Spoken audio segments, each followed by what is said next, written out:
Toss. Wankhede ಮೈದಾನದಲ್ಲಿ toss ಗೆದ್ದ ಮುಂಬೈ ಮೊದಲು ಬೌಲಿಂಗ್ ಆಯ್ದುಕೊಂಡಿತ್ತು. ಸಂಜು ಶತಕದ ಅಬ್ಬರ.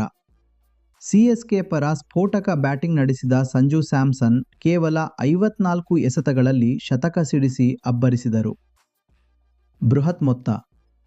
ಸಂಜು ಅವರ ಸಿಡಿಲಮರಿ ಆಟದಿಂದಾಗಿ ಚೆನ್ನೈ ತಂಡ 20 ಓವರ್ಗಳಲ್ಲಿ 207 ರನ್ಗಳ ಬೃಹತ್ ಮೊತ್ತ ಪೇರಿಸಿತು. ಮುಂಬೈ ಬ್ಯಾಟಿಂಗ್ ಕುಸಿತ. 208 ರನ್ ಗುರಿ ಬೆನ್ನಟ್ಟಿದ ಮುಂಬೈ ಇಂಡಿಯನ್ಸ್ ಅಕೀಲ್ ಹೊಸೈನ್ ಸ್ಪಿನ್ ದಾಳಿಗೆ ತತ್ತರಿಸಿ 89 ರನ್ಗಳಿಗೆ 7 ವಿಕೆಟ್ ಕಳೆದುಕೊಂಡಿತು. ಅಕೀಲ್ ಮಾರಕ ದಾಳಿ. ಕೇವಲ 16 ರನ್ ನೀಡಿ 4 ವಿಕೆಟ್ ಪಡೆದ ಅಕೀಲ್ ಹೊಸೈನ್ ಮುಂಬೈ ತಂಡಕ್ಕೆ ಚೇತರಿಸಿಕೊಳ್ಳಲು ಅವಕಾಶವನ್ನೇ ನೀಡಲಿಲ್ಲ. ಚೆನ್ನೈಗೆ ಭರ್ಜರಿ ಜಯ.